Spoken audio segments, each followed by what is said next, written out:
의사가 수술을 아니면 뭘 하죠? 외과적 치료가 필요하지 않은 환자들이 상당히 많습니다. 인가요? 그런 환자도 있고 다른 증상도 있습니다.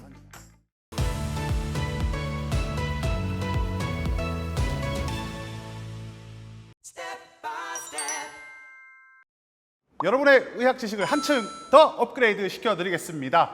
친절한 울닥터 특집 울 퀴즈 진행을 맡은 탱크입니다. 반갑습니다. 오늘은 수많은 진료 과목 중에 어떤 과의 어느 교수님과 우리 한번 이야기를 나눠볼지 너무 기대가 됩니다. 벌써부터 설레고 있는데요. 아무래도 이제 이 교수님의 성함이 또 너무 재밌다 보니 제가 한번 힌트를 드려보도록 하겠습니다. 늦새부터 힙합은 안 멋져. 누군지 아시겠어요? 이찬혁 교수님 모셔보겠습니다.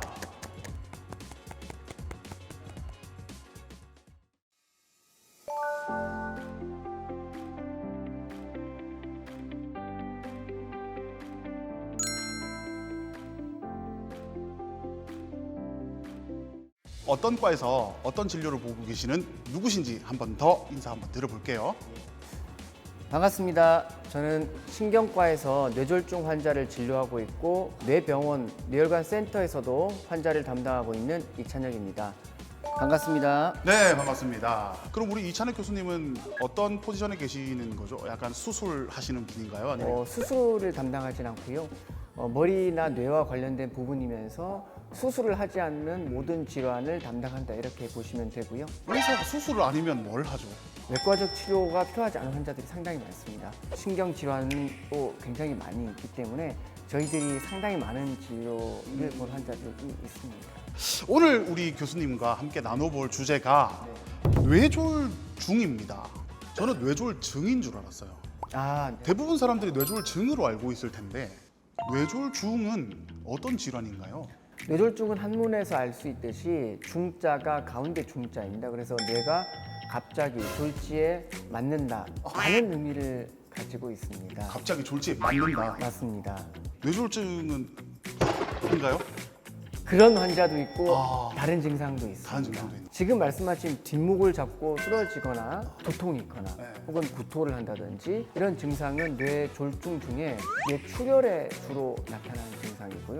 10명 중에 7명에서 8명 정도는 뇌혈관이 막히는 뇌경색이라고 하는 질환을 앓게 됩니다. 얼굴 한쪽이 처진다든지 한쪽 팔다리 힘이 빠진다든지 말이 어눌해진다든지 갑자기 의식을 잃는다든지 굉장히 어지럽다든지 이런 증상을 호소하고 응급실로 내원하는 경우가 많습니다. 그럼 이제 쉽게 좀 제가 정리를 해보면 뇌졸중 안에 뇌경색과 뇌출혈 이렇게 두 가지로 그렇습니다. 나눠진다 이렇게 네. 말씀을 해주셨습니다. 제가 TV에서 봤는데 자가진단하는 법이 있더라고요. 네, 있습니다. 뭐 준말이 있던데 패스트, 맞습니다. 패스트 예. 한번 설명해 주신다면. 예, F는 페이스 얼굴 뜻합니다. 얼굴 한쪽이 마비되었다는 것을 알 수 있고요. A, 암은 팔을 들어보시면 알 수 있습니다. 팔을 이렇게 손바닥을 위로 해서 들게 되면 이렇게 했을 때 한쪽이 처진다든지 혹은 기울어진다든지 할 때 한쪽 팔이나 다리의 힘이 떨어진다 이렇게 알 수 있고요. S는 스피치라고 해서 말을 했을 때 말이 어둔하다든지 이해가 잘 되지 않는 그 반응을 보인다든지 혹은 말이 터져 나오지 않는다는 것을 보고 알 수 있고요. 이런 세 증상 중에 하나가 해당되면 타임, 즉시 응급 의료기관을 방문하라 이런 의미에서 약자로 패스트를 홍보하고 있습니다. 수술도 이제 증상이 있은 후에 하루 안에 해야 결과가 좋다고 하시던데 약물로 회복을 기대할 수 있는 뇌졸중 골든타임은 어느 정도 될까요? 증상이 발생하고 4시간 반 이내에 의료기관에 내원하시게 되면 막혀있는 혈전을 녹일 수 있는 약, 그 혈전 용해제라는 약이 있는데요. 네네. 이 약을 쓸 기회를 가지게 됩니다. 4시간 반 안에만 의료기관에 도착하면요. 맞습니다. 하지만 여기서 중요한 몇 가지가 있는데요. 네. 4시간 반 안에 의료기관에 오셨다 하더라도 문진하고 기본적인 검사를 하게 되는데요. 그 검사를 하는 중에 4시간 반이 넘을 가능성이 너무 높으면 사실상은 쓰지 못하게 된다고 생각하시면 되겠습니다. 4시간 반. 한 가지 더 중요한데요. 증상이 발견하고 4시간 반이 아닙니다. 정상이었던 마지막 시간을 기준으로 4시간 반을 산정하고 있어서 상당히 엄격한 기준이 있습니다. 기준이 굉장히 좀 엄격합니다. 진짜 말 그대로. 이게 그래서 우리 이 뇌졸중이 골든타임을 지켜야 된다. 이렇게 얘기하는 것 같습니다. 어르신들이 이제 좀에 쭈무르니까 낫더라. 이렇게 그냥 넘어가시는 분들도 있거든요. 아, 네. 이게 뇌졸중이라는 이 현상이 좀 저절로 회복도 되는 건가요? 네, 그렇습니다. 아, 그런가요? 예, TIA라고 하는 Transient Ischemic Attack, 소위 미니 뇌졸중이라고 알려져 있습니다. 미니 뇌졸중. 사실 이런 경우에도 즉시 응급 의료기관에 방문을 하셔서 뇌경색에 준하는 치료를 받으셔야 합니다. 좀 약간 좀 이렇게 경각심이 생기네요. 뇌졸중이 올 수 있다. Yes입니다. X입니다. 오, 코너 속의 코너 이찬혁 교수님과 함께하는 울퀴즈. Yes. 오, 굉장히 좀 뭐랄까요, 그 군인처럼 예스 이렇게 하셨습니다. 자신감에 꽉 차 계신데요. 한번 가보도록 하겠습니다. 첫 번째 문제입니다. 귓볼에 주름이 진 사람은 반드시 뇌졸중이 온다. 하나, 둘, 셋. 세모 드리겠습니다. 좀 대답하기 애매하다. 뭐 약간 이렇게 좀 저희가 해석을 하면 될까요? 맞습니다. 진짜요? 뇌졸중과 연관성이 있다더라 라고 하는 연구는 있습니다. 하지만 이것은 여러 아주 수많은 관련 연구 중에 아주 일부에 해당하기 때문에 이것을 지금 받아들이기는 힘들고 대신에 참고는 할 수 있습니다.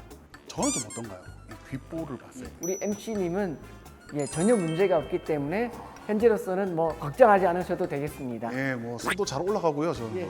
그래도 자만하지 마시고 네네. 항상 건강을 신경 쓰셔야 되겠습니다. 알겠습니다.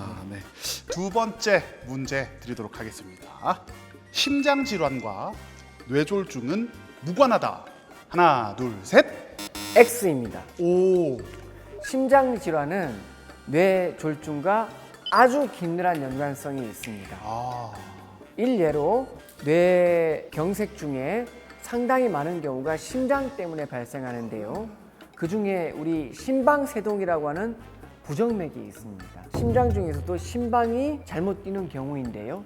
약 4배에서 5배 정도 뇌경색 가능성이 올라간다고 알려져 있습니다.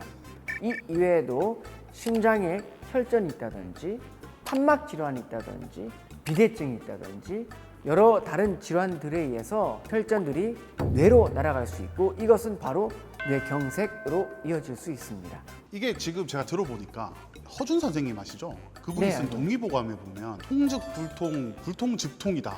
통하면 통증이 없고 막히면 통증이다.